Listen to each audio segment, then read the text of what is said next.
Hollyland have just released the new M1 Enhanced monitor. This is an upgraded version of the M1 monitor, which I've been using for the last year and absolutely love. So let's dive in and see what's new and changed. Honestly, if you've already got the M1 monitor, then there's not enough new features and functionality here to justify upgrading. However, if you don't already own an M1, or if you're like me and you're wanting to build out your wireless transmission system with some more units, then it's great that you're going to get some extra hardware and software features for the same price as the previous model. We'll start by looking at what's included in the box, as well as the hardware changes made to the enhanced version. So firstly, it includes the monitor, obviously, and then we also get a screen protector. I love this. The M1 also came with this, but other monitors I buy from other brands, you often have to buy it separately, which is just an added expense.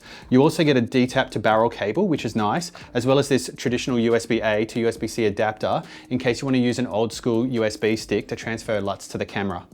There's no battery included and no HDMI or SDI cable included, which is the same case for most monitors on the market.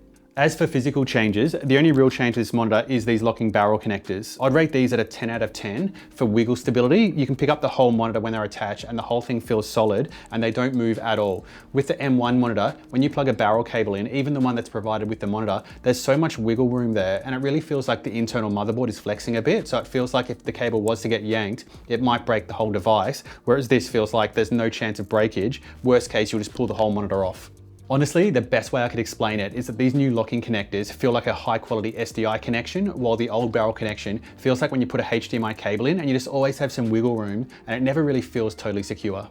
Hollyland made a list of all the changes they've made in this firmware, but one thing they didn't mention is that the whole UI has just been overhauled. So for example, with this old model, I would touch the LUT setting to see the options, and then I'd touch it again to turn it off, and then I'd touch it again to turn it on, which would also bring up the settings again. There was no quick way to just toggle it on and off without bringing up this settings thing. In comparison, on the new model, I can just touch the LUT icon and it instantly goes off, and then touch it again and it comes on straight away. If I do want to get to settings, then I now have to touch this option button at the end here, and then I've got all the settings that previously appeared every time I tried to toggle.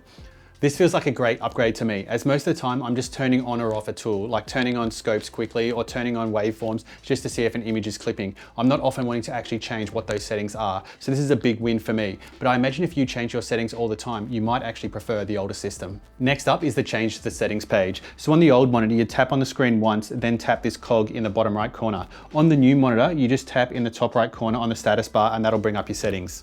As you can see, they've also redesigned the settings page. Firstly, on the wireless settings, there's a new feature that I like, which is the ability to turn off wireless.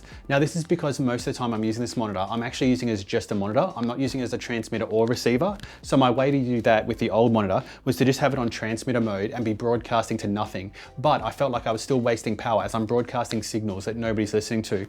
On this new monitor, I can actually turn off wireless, which is obviously more secure as well, because you aren't putting out a signal that somebody could pick up on, but also you're saving power by turning off the wireless transmission. The other new feature on the M1 Enhanced is if you are in receiver mode, you can do a channel scan. This is great because so many devices use the 2.4 gigahertz frequency, and I find when I'm in a busy area, I start getting dropouts on my wireless microphones, my video transmitters and everything. So the ability to find a free channel really makes a big difference. Another new feature is the ability to change the RGB values of the whole monitor itself. This feels like it might be a good option as the monitor starts to age. So in a couple of years' time, if it starts being a little bit bluer, I'll be able to hopefully compensate for that. I don't imagine outside of that I'd have much use for this, but maybe if you get one that's a little less calibrated out of the box, you should be able to compensate for that with this setting. Hollyland also mentioned the ability to load and save settings. This way you could back up all the settings on this monitor before you do a factory reset, or if you're trying to copy them onto another monitor so that all monitors are configured identically. I wasn't able to find the options for this in the settings page, and it's not something that interests me personally, but it is a feature that's there if you're looking for that. Now to check out some of the improved monitoring features. The first new feature is expanded support for LUTs. So previously I only supported a couple of different sizes. This wasn't a problem for me as every LUT I loaded in worked perfectly, but if you had weird sizes, they might not have worked, whereas now with the expanded support, it's more likely that your LUT will load up perfectly. Next is zebras. So previously you did have a scroll value so it could be adjusted, but that just control how much of the highlights would be highlighted with zebras. Now you've actually got options for the low end and the high end. So if you're wanting to do something like skin tones at say 42 to 44%, you can actually set that with the zebras on the M1 Enhanced, and it actually wasn't possible with the M1.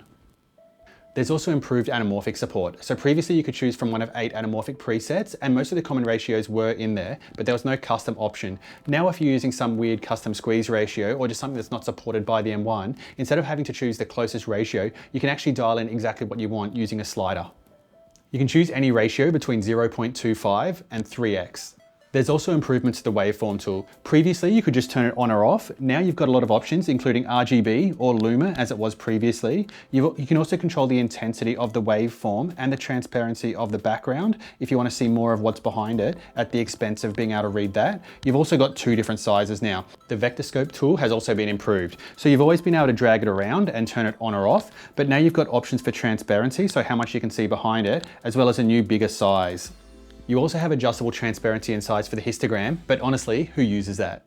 The focus assist works the same as before, but we've got one extra option, and that's for grayscale. This often makes it easier to see the focus assist tools.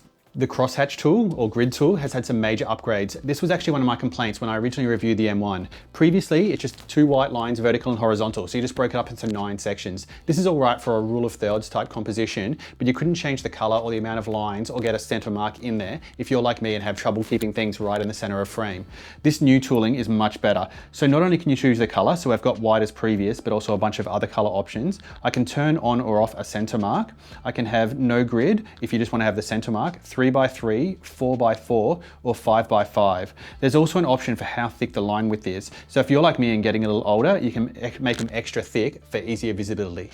The aspect ratio tools have also been upgraded. Previously, there was just a bunch of preset sizes that you could choose, and that was the only option other than the transparency of the background. Now you've still got those tools, but you can also change the color of the aspect border, which isn't a big deal to me. But what is a big deal is you can choose custom aspect ratios where you just specify a length and width in percentages, and it'll give you a matte to that frame.